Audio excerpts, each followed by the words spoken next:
Hey y'all, hey! Welcome to the Purpose University podcast, your source of inspiration as you seek to overcome adversity, create your best life, and be your most authentic self. I am Dr. Eve, I'm your host, and I'm excited that you decided to join me on today because your time is valuable and I recognize you could be anywhere else but you're here, so thank you. If this is your first time tuning in, I'm really happy to have you here and I certainly hope that you come back for more. So, real talk. If you're feeling what you're hearing, help the show grow. Leave a review and tell everyone you know. Now, without further ado, let's get into it. Okay, people, so I am thrilled today to be sitting here with a fellow educator and first gen, Marquis Taylor, who is a speaker, he's a consultant and a workshop facilitator. And most of all, he is a higher education professional, one of which went to Wayne State University for undergrad and then turned around and went to Eastern Michigan University. Now he is working as an academic advisor and program coordinator at the University of Minnesota Twin Cities. Something that you should know about him is that he's definitely into helping first gens, especially males of color, helping people live authentically, and something that we share in common. So I'm not even going to say much more about you because you're just dope and I want you to tell everybody about yourself. So Marquis, hey. Hey, what's going on? Nothing much down here in the South trying to, do something with my life. How you doing? Good. Up here in the North and it's pretty hot today. It's hot up there for real? Yeah. How hot? What's hot? What's hot? Well, you in North Carolina, right? I am. Okay, so I visited North Carolina last March, and they said it was like fairly decent. I think it was like 85 or something like that. I think it went like mid-March, but today in Minnesota, it is currently 91 degrees. So the humidity is kind of getting to us. We had to turn on the air, so. Oh, good. But hey, at least you get a taste of the South today. We're going to say that. You get a taste of the South. But look, I want to thank you again for coming on to the show. I'm glad that we had an opportunity to connect. I feel like we've connected in many ways. One was a speakers group, the Black Speaker Network group, and then on LinkedIn and just seeing each other's platforms and how we are so similar in the work that we're doing. So if you would, take a moment and just tell us your story. Yeah, so as far as my story is concerned, here at the University of Minnesota, Twin Cities campus, but prior to that, let me kind of backtrack. Born and raised in Detroit, Michigan. Lived there pretty much my entire life before I transitioned over to Minnesota, which I have been here for about 5 years. It'll be 5 years coming up in September. In addition to that, in Detroit, I went to Wayne State University, as you alluded to earlier. Graduated 2009, I think. So my senior anniversary is coming up. Then transitioned over to grad school, graduated from grad school, Eastern Michigan in 2013, earned my master's degree in higher education, student affairs. Education leadership is like a long title, but it's pretty much student affairs. Right. Like I said, been here in Minnesota for about 5 years. Again, the fifth year anniversary coming up in September. And I identify as a first-generation college graduate. But the biggest piece to my story is that I was a student who was conditionally admitted into my undergraduate institution. So what I mean by that is that I admitted into a program and they sort of looked at other factors like students who were admitted to this program. ACT scores weren't the best. High school GPA wasn't the best. And Wayne State University is, I would consider like one of the big three in Michigan. So you have the University of Michigan, Michigan State, and then Wayne State. They're research one institutions. But the thing about Wayne State is in the heart of the city, and they had this program, and the program still goes on today. But they have this program. They want the students to, have opportunity. So that's where a lot of my work with underrepresented student comes from. And yeah, I'm here and really enjoying the field of higher education. It's been great so far. I love higher ed. I do. I just couldn't do it much longer. So I'm glad that you're enjoying it. But no, that's not the, throw shade or anything. It's just when you talk about authenticity, right? For me, having flexibility and freedom is something that I longed for. And so the entrepreneur thing ended up working for me, but higher ed is still my baby. So when I set up my business, even if you notice, it's the Purpose University podcast, I'm the Purpose Professor. I still got that summer, spring, fall, when I do my sessions for my show. So I love higher ed so much that I wanted to set my business up like a school. So, yeah. But I love that, you're doing work with first gens, and something that you talked about is having graduated in 2009. And I believe in our previous conversation, you shared that you are a little bit older than some of your classmates at the time. Tell us what happened. Just about 1 year. So I graduated high school in 2002. So I'm kind of dating myself, but I started undergrad in 2003. So it was just a year. And in that year, I just really trying to focus on getting myself together. I think at that time I was working, just doing things, trying to figure out life. You're 18 years old. You really don't know what direction you're going into. And it just so happens that the conditionally admitted program that I mentioned, they were able to sort of facilitate my admission into Wayne State. Because at the time, my GPA coming out of high school was like extremely low. My ACT scores were just, I don't even want to disclose my score, but the point is I just wasn't that academically prepared and or focused coming out of high school. So in hindsight, everything worked itself out. And once I was admitted into the program, just to be brief, the program itself, you were in the program for 2 years where you had to meet regularly with your advisor, sort of like that intrusive or proactive advisor, I'd like to say. You had to meet with your advisor on a regular basis before you were able to formally declare your major. So I declared my major, and initially I wanted to do journalism based on my background in writing, but I was very dissatisfied with the journalism program at the time. I ended up switching my major over to English. And from there, just was on a consistent course, I guess, or just being consistent in taking classes and being a peer mentor, things like that. And that allowed me to graduate. And so it took me, I'll say 5.5 years, give or take. But the brief story of it is just I was conditionally admitted, wasn't able to declare my major, and then, life happened and I graduated. So you graduated. That is the point of it all. You graduated, you reached the goal. What I appreciate about you sharing that part of your experience is that you didn't graduate in 4 years. You didn't graduate in 3.5, that it did take you a little bit longer according to that standard 4-year graduation mark. And that's important, especially as a first gen, because not only the pressure to graduate, there's pressure to graduate in 4 years. There's pressure to, be with your classmates you came in with. But there's also that thing about, oh, but I failed. Oh, but why didn't you graduate? What happened to you? And I like that a part of your experience has been it took you a little bit longer, but that doesn't mean that your degree, your experience is any less valid than anybody else's. Definitely. And to kind of go to your point, I think a lot of that time when I was in undergrad for, 5.5 years, a lot of it was self-discovery. I had affirmation, again, that same program that conditionally admitted me. I was able to become a peer mentor for that program and mentor students who were coming in after me. So as a sophomore, junior, I was able to mentor first and second year students and sort of provide them with I don't want to say the blueprint, but just a sense of guidance as to this how you can, these are one of the ways you can be successful at this institution. And it was really good. I value my time in undergrad. I really think that it helped to shape who I am as a person, both as a professional, but also a man, a black man, I should say. So tell me a little bit about you being a self-identified first gen.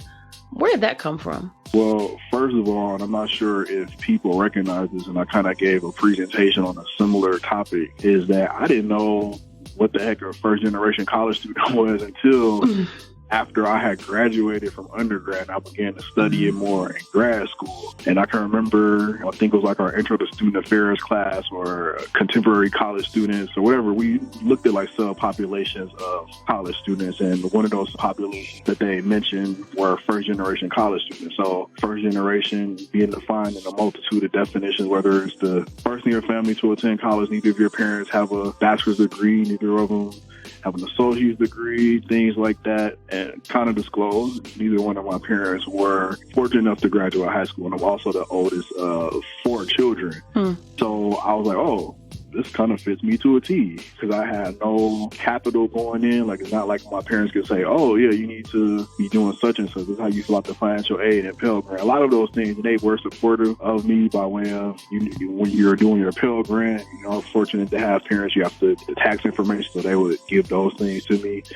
But in the hindsight, keeping that in hindsight, but in reality, they would do as best as they could to support me without knowing the expectations and or really the realities of going to college. So in that sense, having learned all of that in grad school, I'm like, whoa, this fits me to a T. It was almost like it was me. And on top of that, being an officially admitted student going into undergrad. So it was like, this is my identity. I own it. And and I've been doing it ever since.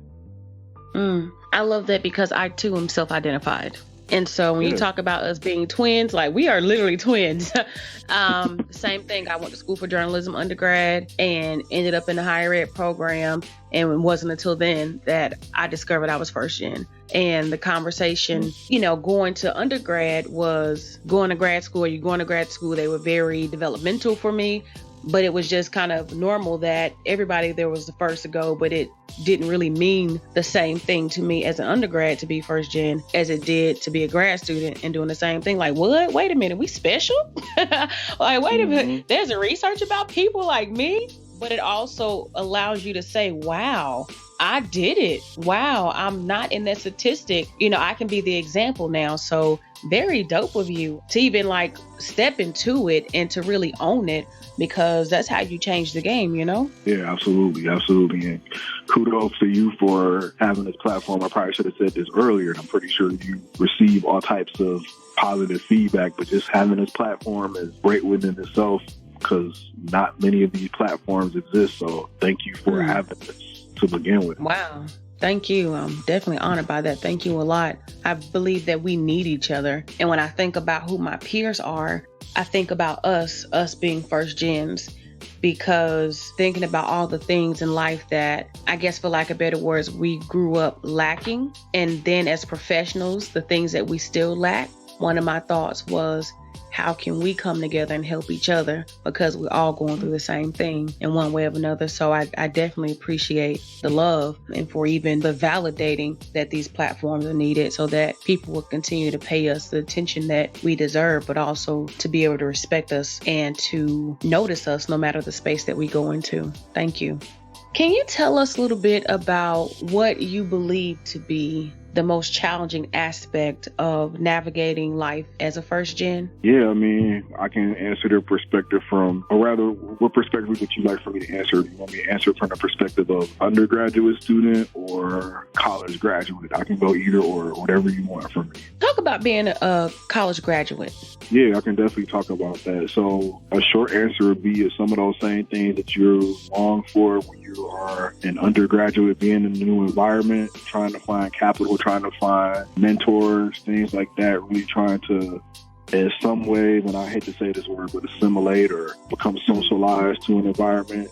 You still feel some of those same things because, and I'll give you an example, is when we had this intro to student affairs class, we spoke about all these different functional areas, advising, residence life, admissions, all the different functional areas, you name it. But never once do we talk about who is the first in their family to graduate college. Or I know we spoke about things like racial, ethnic identification to a certain degree, but we never spoke about who is the first in their family to graduate college. And I bring this up to say is once you go to grad school, or even once you go to like transition work, it's almost like you have to reprove yourself in a way which you do similarly when you're an undergrad. You're trying to identify your network. You're trying to identify who your colleagues are, people who can support you. But in short, looking for that affirmation. And what does that look like? So I can say with all certainty, going into grad school, really, I was looking for a lot of those things, and then transitioning into the world of work,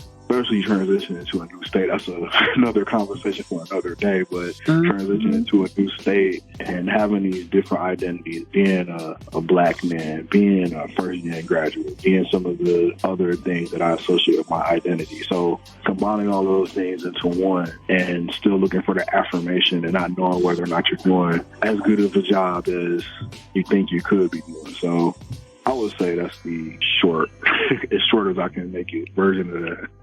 All good. All good. So saying all those things, you made me think about the need to be affirmed. How were you able to find that affirmation and that validation that you needed while on the journey? What was your experience? Because I know that can be hard, especially going to a new state. Yeah, absolutely. I mean, it all began in grad school, and I know it sounds cliche to say, but having mentors in grad school, I had incredible amount of mentors, not in the sense of I had like 20 or so mentors. I believe in quality over quantity.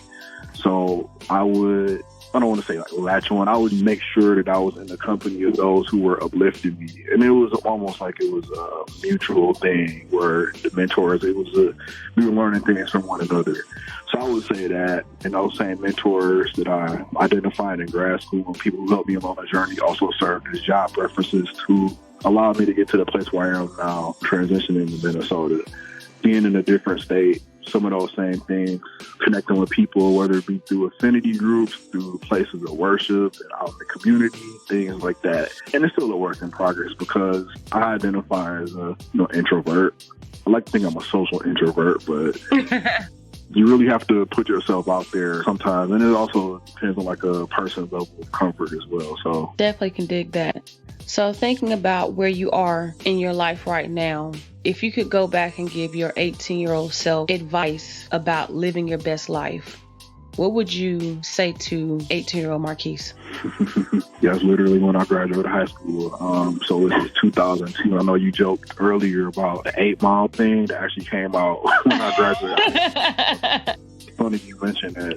I would just say continue to use your voice. And one thing I did mention, I kind of like lost this part of my identity, especially as I got older. I was really into music when I was younger. I used to MC back in the day. That was like a really big part of my identity. I thought I was going to, do it professionally, be an MC professionally. And saying that, it gave me a voice. It gave me affirmation. It gave me purpose. So having said that, continue to use your voice and use it as a platform for affirmation, use it as a platform for a purpose, but also using it as a platform to uplift people and not be as self-serving. And I've kind of going as I've gotten older, not that old, but I've kind of subscribed to the mantra, lift as you climb, and try to make the place better than when you first arrived there. So I would say those things, using your voice for affirmation and not be as self-serving, and also using it to uplift others as well. So on the flip side, what is some of the best advice someone has ever given to you? Ooh, put me on the spot. I'm just saying, Yeah, you really put me on the spot. I'll say this, and I don't necessarily think it's advice, but I really think that it's more or less like a product of affirmation and who would help to shape me as a person. Back in Detroit, I went from elementary school to middle school, Afrocentric school, Malcolm X Academy. And what they instilled in us is self-pride, self-determination, just that you are special. Don't ever let anybody tell you different. You belong here. And that's where a lot of my self-confidence comes from. And not just myself, but everybody who's gone to that school, everybody had the opportunity, whether they're for a year or two, a semester, or a school year, I should say. We got a lot of self-confidence from that. We still see our teachers, whether it be through social media or for those of us who are still in the Detroit area or wherever the case may be, they gave us so much affirmation. That's where a lot of my self-confidence comes from. Like, Black is beautiful. I know the James Brown, Black and I'm proud, that's cliche in a certain way, but it's not cliche to me because it gave me so much purpose, so much identity, and I feel like I'm quoting a lot of songs here, but ain't no mountain high enough. You said you love music. Yeah. So I would say not necessarily advice, but just that's where a lot of my self-confidence derives from, a lot of my upbringing, knowing of my history and knowing who I am as a person, and just being proud to be transparent, being proud to be Black. Word. So tell me then, because you talk a lot about authenticity as well, what drove you to build your platform around authenticity for first gens? I'm going to be very transparent in saying moving to Minnesota really, really catapulted that. And in the sense of, and this is something I'm going to kind of disclose, people who know me already know this, but one of the reasons I moved to Minnesota, it wasn't like I got to move to Minnesota. It was like this destination place. But I am a really, really big Prince fan. And Prince is from Minnesota, Minneapolis, born and raised. And one thing I've always admired about Prince is he's always been himself. He's very authentic. You can never put Prince into a category. So having said that, when I moved to Minnesota, I didn't notice everybody here looked like me. I'm like, wow, like this is a lot different from Detroit, first of all. Secondly, it was, who am I? And I asked myself that question on a regular basis. Who am I? And then from there, what are my values? What is my purpose? Things like that. And it brought me back to, okay, I came to Minnesota, or rather I was led to Minnesota. I don't want to get too spiritual, but I was led to Minnesota for a reason. And I'm still trying to figure that reason out, but as I uncovered some of that possible reason, and I learned more about myself as far as being yourself, being authentic, and then owning the identity I had as a first-generation graduate, Black man, and other identities as well. I thought about that, and it brought me back to people I admire, i.e. Prince, and who he is and how you can never place him into a category. And it brought me back to my daily work and working with students, and what can I do to support those students, and what can I do to support people who want to just be themselves and not be placed into a category or a box. So there you go. I can definitely dig that. Yes, it does. And, I think I saw when you wrote a blog post about what Prince teaches us about being authentic. So I'm like, it all comes together now. Yeah. Very, very dope of you. So thinking about your website, your blog, I Am Authentically Me, all the other things that you have going on, just curious to know what's next for you. Really good question. And I tried to prepare as best as I could, because I know one of your other guests you asked, I think was it Jarrell? Was that person that you interviewed, I think? Jarrell Johnson. Yeah. I can't remember how he answered the question. I know that was something that you had asked him. How do you best answer this question? But anyway, shout out to Jarrell. Good interview, by the way. But as far as what's next for me, really taking things one step at a time. I just transitioned to a new role on the Twin Cities campus, working in the College of Science and Engineering. I'm really enjoying that, especially the work that I'm going to be doing with the self-identified first-generation students, but also good possibility I'll be working closely with the SB National Society of Black Engineers. So continuing that work that, again, began in elementary school, that affirmation, things like that. Want to go back to school. I'm trying to catch up with you, or rather what you're doing with the doctoral degree. You are Dr. Eve, so I definitely want to be Dr. Keith or Dr. Taylor, Marquis at some point, but not for the sense of having the title of doctor. And I'd like to think that you feel this way as well, but to uplift your community and to do things to bring value to your family's name and bringing value to your community, so that way you can uplift others. So that's something down the road. And also kind of looking at platforms like this, podcast, things like that. That's something that I continue to flesh out, and we can definitely talk more about that offline. But yeah, just taking things one step at a time, living my authentic best life, and just enjoying things, just being appreciative, being blessed, waking up every day, being thankful and grateful. Absolutely. It's funny that you said, well, not funny, but it's like, I felt you when you said that, to get the degree to do something with it. So full disclosure, when I was working on my doctorate, I remember somebody asking me, what does this degree mean to you? And while my eyes were set on being a college president one day, what I kept telling people was, I'm not doing this for me. I'm doing this for the people who need to know that they can do it too. So me having this PhD has always been about a pride, especially for the us's, the first gen folks, the folks from hardship, the folks who really had to shed some tears to get where they are, who've had to lose some sleep to get where they are, especially through that academic realm of things. But also, how can you uplift the people if you haven't done what you're telling them to do?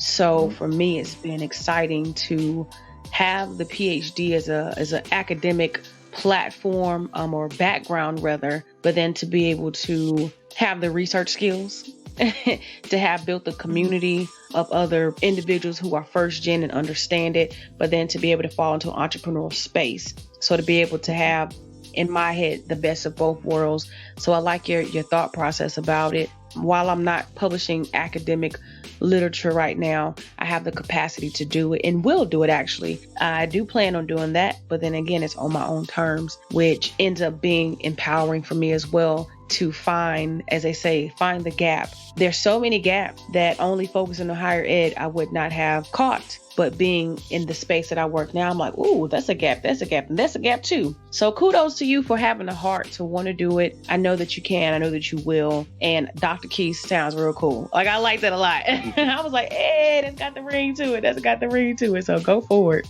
Definitely, most definitely. And again, people like yourself, other people, whether it be scholars, practitioners, whatever the case may be, doing it as a way to uplift other people is something that I definitely admire about yourself and other people that I've come across, whether they be in education, anthropology, you name it. As long as you're doing it to uplift other people, and yes, it's a hell of an accomplishment. I mean, I can only imagine the commitment and the dedication it takes to do that, but to what purpose, and no pun intended, what purpose is that serving for both yourself, but most importantly, the community? And again, that's where I see myself going. I don't want to put a timeline on it because I don't want people to be like, hey, you said in 2018 you're going to do such and such. I just want to take it one step at a time, because like the undergrad experience, self-discovery is in many cases the best teacher. So let's pour it up. Yeah. So as we're wrapping it up, I know I'm sad too, but the conversation's been great, because I like that, again, the perspective, self-identified. It hasn't always been easy to even have to think about building confidence. I love how you talk about that, especially as a first generation Black man. If you could talk right now specifically to the Black men who are like you, what do you need or want for them to hold dear to their heart? Again, Eve, that's a really good question. I would say, and this is in many cases easier said than done, is to go to spaces where you feel affirmed and not judged. So more affirmation, less judgment. Having said that, places where you are able to practice that authenticity or live out that authenticity and really just being yourself. I mean, I am available, but I also recognize that I'm one person. But at the same time, and I feel like I'm just quoting so much music, but I'm just going to quote my guy Pac right quick. I think he said something, I'm kind of paraphrasing it, but this is like an interview. He said, like, something to the effect like, I may not be the person to change the world, but I can plant the seed to spark it, or something like that. I'm kind of paraphrasing it. This is like he said in the interview. So if I can, in some cases, plant that seed and people like me continue to do that, the possibilities are endless as to what we can accomplish. So having said that, really going for these young guys to go out to these places where they are receiving more affirmation and less judgment, and just kind of going from there. Because again, I think, and I think you believe this as well, as we live out our best lives, or we go in a place where we are able to be authentic, it allows us to uncover passions. And once we uncover passions, and that can lead to careers, or it doesn't necessarily have to be a career, but it can just lead to something, whether it be an idea or a platform or a career, whatever the case may be. I just believe that authenticity can convert itself into passion, which can in turn transition itself into success. So yeah, just be yourself. Just have to wrap it up, say be yourself, find places you can be yourself. Be yourself. I like that. I did a program back in February for an institution, and it was called Check Yourself, Be Yourself. So I love that. Be yourself. You got to be yourself. You have to. So since you are the man with the music, I just got to ask you, right? I mean, before we get off this call, what is your favorite genre of music? Do you have any favorite artists? Because you done taken me from James Brown to Tupac. I mean, so who do you love? I'll try to be brief. I mean, I already mentioned Prince. That's the foundation. Stevie Wonder, Nas, grew up listening to Pac, Redman, Exhibit, AZ, Mobb Deep, Boney James, Raheem DeVaughn, Dwele, Jill Scott, Mint Condition. I don't know. I'm just tossing some names out. But what I was listening to recently, and if people have some time on their hands, and I don't know what made me listen to it, but it just sparked an interest. I went back and listened to Stevie Wonder's Inner Visions album, and that has like Living for the City and some couple other songs on there. But that to me represents black music. If you had to like have a definition of black music, or just, I don't even want to label it, just music in general, but I'm just going to emphasize the word black anyway, because I don't care. Intervision, that album right there, if you ever had the opportunity to sit and just listen to that, it's just dope. And I also let me just probably wrap up here, I'm talking too much about music. No, if I were stranded on a desert island, the 3 albums I would want would be that album, Stevie Wonder's Intervisions, Prince 1999, and Biggie Life After Death. Those would be the 3 albums I would listen to. Those are like, yeah. Well, check that out. That's okay then. I like that. You have that, how they said, well, my mom used to say it does, the good folk music. So like how music used to be good back in the day, kind of like how now we think the music is trash. So like, yeah, you like the classics. So I'm like, yeah, I rock with you. I feel you on that. Definitely feel you on that.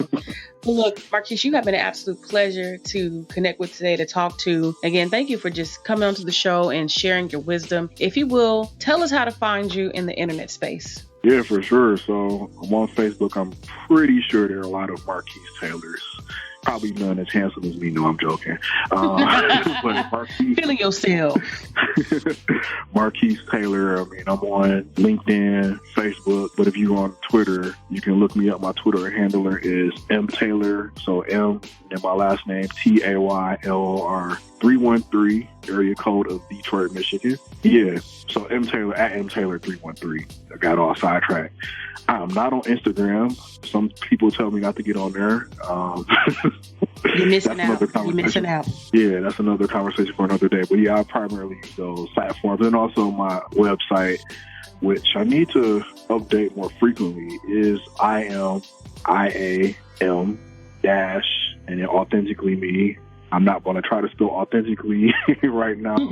I need some dinner first, and then IamAuthenticallyMe.com, and I have a couple of blog entries and try to get that up and running more consistently. But yeah, so those are the primary ways to get in contact with me.